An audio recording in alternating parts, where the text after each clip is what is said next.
What's up? Bienvenue à un nouvel épisode d'un entraîneur entrepreneur. Aujourd'hui, vous êtes encore avec votre hôte, Coach Oli. Puis j'ai un sujet un peu spécial pour aujourd'hui. J'ai demandé à ChatGPT quels sont les 7 mythes d'entraînement qui reviennent le plus souvent. Donc aujourd'hui, on va passer au travers des mythes, puis je vais donner mon opinion là-dessus. Puis si je peux donner un tip sur comment soit changer cette croyance-là, comment adapter ça à ton entraînement, à ton alimentation pour que tu aies plus de progrès. That's it, on va y aller avec ça. Fait que, premier point, j'ai mon écran juste ici. Mythe numéro 1, plus de poids équivaut à plus de muscles. Fait que, est-ce que c'est vrai que mettre plus de charge sur la barre, exemple ton bench, va te rendre plus musclé? Oui et non. Un concept clé en entraînement, en fait pour l'hypertrophie, c'est plus tu crées de tension sur un muscle, plus tu vas le contraindre à comme s'hypertrophier par la suite.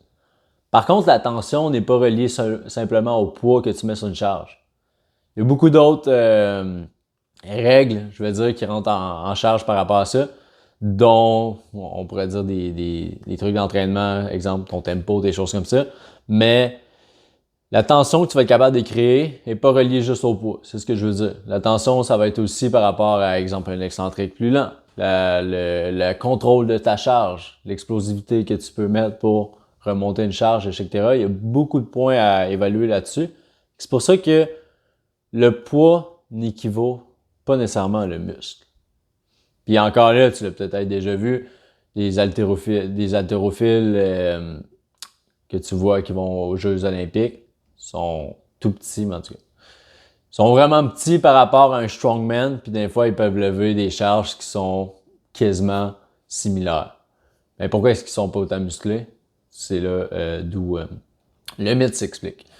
Par rapport à ça, moi, un conseil que j'aurais à te dire à travers tout ça, c'est mets le plus lourd que tu es capable sur la barre ou sur la machine, sur le câble, que tu es capable de contrôler l'excentrique. Fait que quand tu retiens la charge, par exemple ton bench, mets le plus lourd que tu es capable de retenir et de pousser d'une façon quand même explosive dans tes premières reps. C'est normal qu'avec le nombre de répétitions qui augmente, que ta vitesse descende, même si c'est ce qu'on veut en hypertrophie, que la vitesse ralentisse quand tu vas pousser ta charge. Mais au début, on veut que tu sois capable de contrôler à 100% ton excentrique. Tu sois capable de pousser ton concentrique, fait le mouvement de pousser d'une façon assez rapide.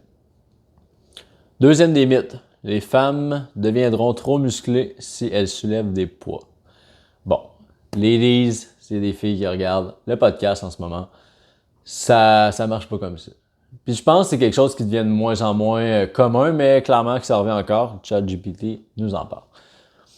C'est pas en fait, c'est pas du tout en soulevant des poids que tu vas te transformer en genre en Miss Olympia, une fille figure qui est fucking bulky, puis c'est correct, il y a des gens qui aiment ça.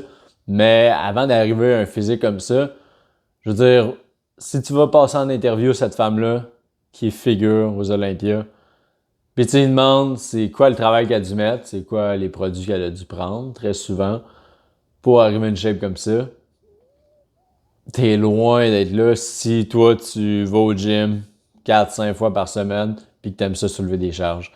Je veux dire, t'es pas du tout à la même place, c'est deux mondes complètement différents.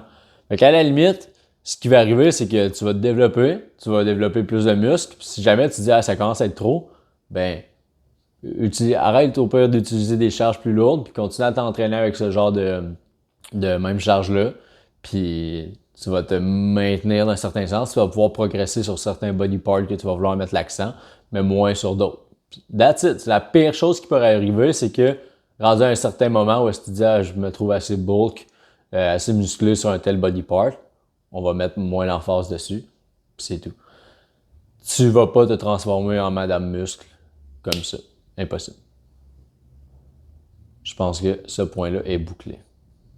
Troisième point, les abdominaux sont faits au gym. Je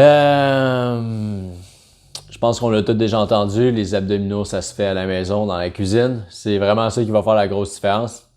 Le seul point qu'il y a de vrai dans tout ça, c'est qu'effectivement, il faut que tu les travailles, c'est un muscle. On peut hypertrophier les abdos pour qu'ils deviennent plus gros. Donc, comme ça, ils vont être visibles plus facilement quand tu vas perdre du gras. Mais si tu as une couche de gras par-dessus tes abdos, tu as beau faire les millions d'abdos, ça sortira pas. Il va falloir que tu perdes quand même du gras. Puis pour perdre du gras, ça se joue beaucoup plus dans l'assiette et les habitudes de vie, dont ton sommeil et ta récupération. Ensuite de ça, que tu fasses du cardio ou que tu fasses de l'entraînement, on va pouvoir en parler par la suite aussi, là, mais ça va jouer dans ta dépense calorique. Fait que ça passe beaucoup par ton assiette en premier lieu. Puis ensuite de ça, oui, tu peux augmenter ta dépense avec du cardio. Tu peux aussi le faire avec de l'entraînement physique. Les deux se font. Quatrième mythe, le cardio brûle plus de graisse que la musculation. Ce qui arrive avec ça, c'est que sur le moment même, exemple que tu ferais 1 heure de treadmill, fait que de tapis roulant incliné avec une bonne vitesse, tu risques de brûler plus de calories sur le moment que si tu fais 1 heure de séance de musculation classique. On va dire ça comme ça.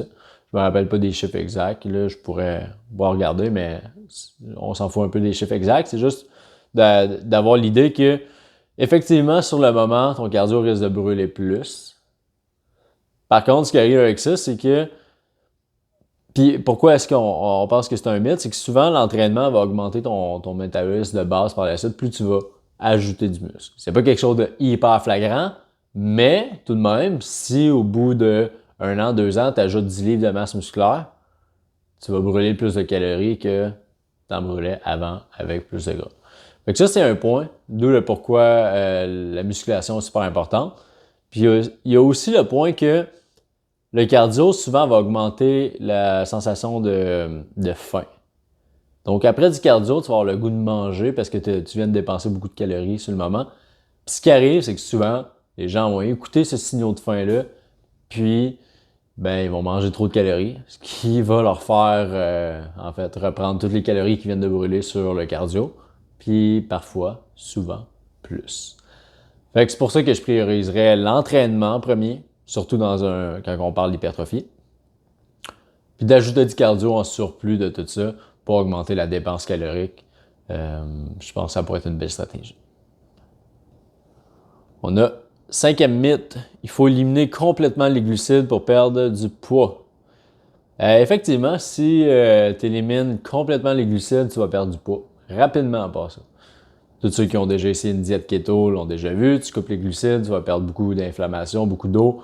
En fait, beaucoup de ton glycogène intramusculaire, fait que le glycogène qui est dans tes muscles, on pourrait simplifier ça avec le glucide qui est dans tes muscles. Tu vas le perdre, donc tu vas perdre beaucoup de poids rapidement. Par contre, qu'est-ce que tu vas perdre aussi avec ça? Beaucoup de gens qui vont perdre beaucoup d'énergie, surtout au début, même la libido parfois.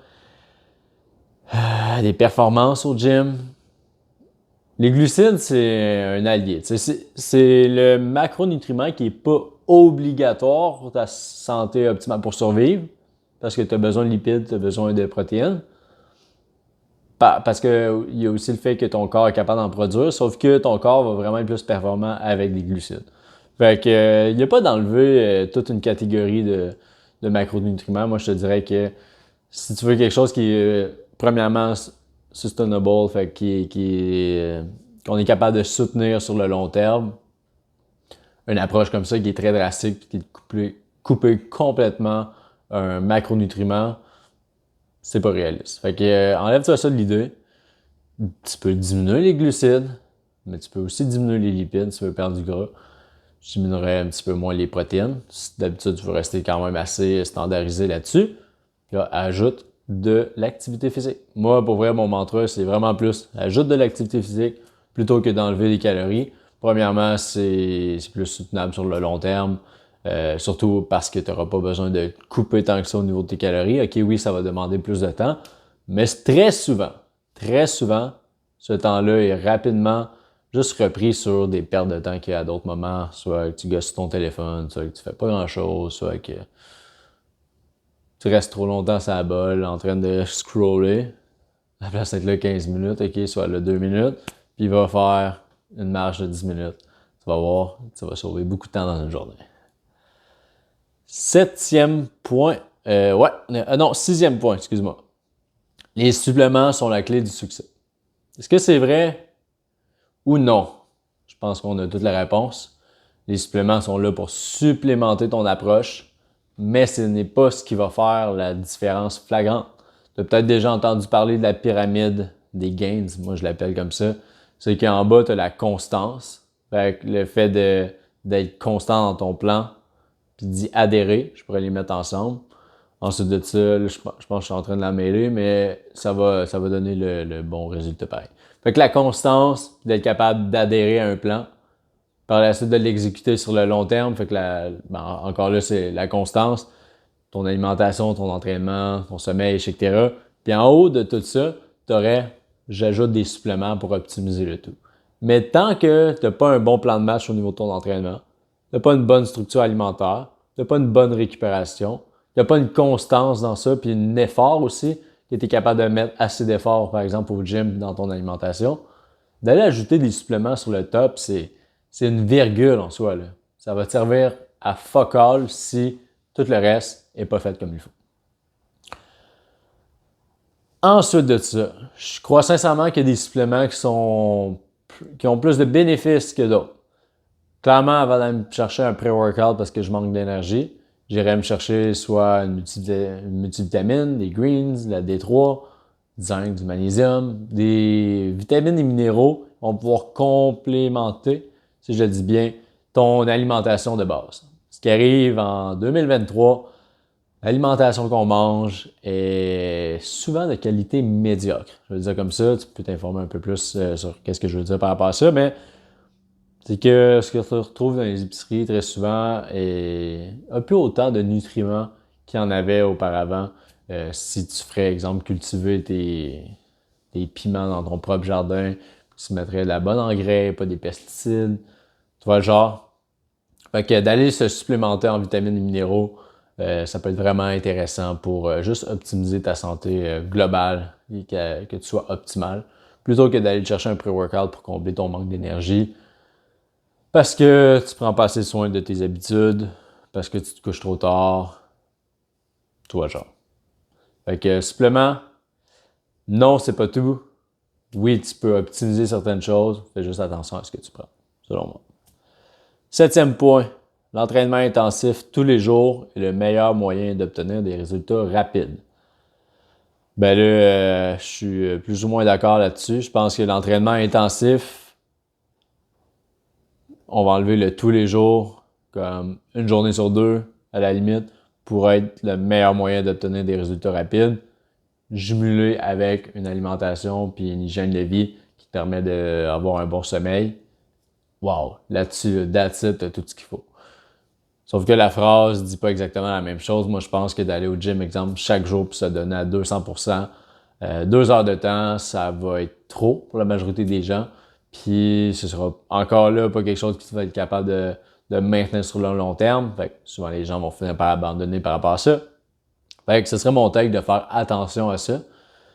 Mais sinon, je pense vraiment que l'entraînement intensif, tous les jours à la limite, tu sais, puis encore là, ça dépend du intensif, mais exemple, une journée, tu vas faire de la musculation, l'autre journée, tu fais un sport extérieur, tu fais autre chose. Je pense que ça, pour la longévité dans le sport, ça peut être vraiment une très bonne idée. Mais d'être constamment all-in, 7 jours sur 7, puis trop longtemps, ça va jouer en ta défaveur, puis ça augmente le risque de blessure sur le long terme.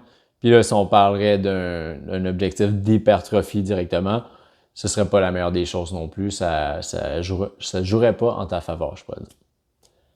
So, on a fait on a fait le tour de 7 mythes ensemble. La prochaine capsule, ça va être 7 erreurs, je crois, qu'on voit trop souvent en entraînement. Fait que je vais faire la même chose. Si jamais c'est quelque chose que vous appréciez, n'hésitez pas à en faire part ou à m'envoyer un message à moi directement sur Coacholi ou sur Optimize Body Coaching. Tu peux aussi partager ça dans tes stories. C'est quelque chose que tu aimes. Si tu sens que ça peut aider quelqu'un aussi dans ton entourage, moi, ça va me faire plaisir. Ça fait juste faire grossir le podcast. Puis, exact. Ce que je disais, c'est que si tu aimes ça, que j'utilise ChatGPT pour sortir soit des mythes, des erreurs, des choses comme ça, des trucs communs qui arrivent trop souvent, je pense que ça va être une belle forme aussi. Peut-être pas constamment, mais qu'on peut utiliser une fois de temps en temps pour faire de la variété. Fait sur ça, merci d'avoir écouté l'épisode, puis on se dit à la prochaine.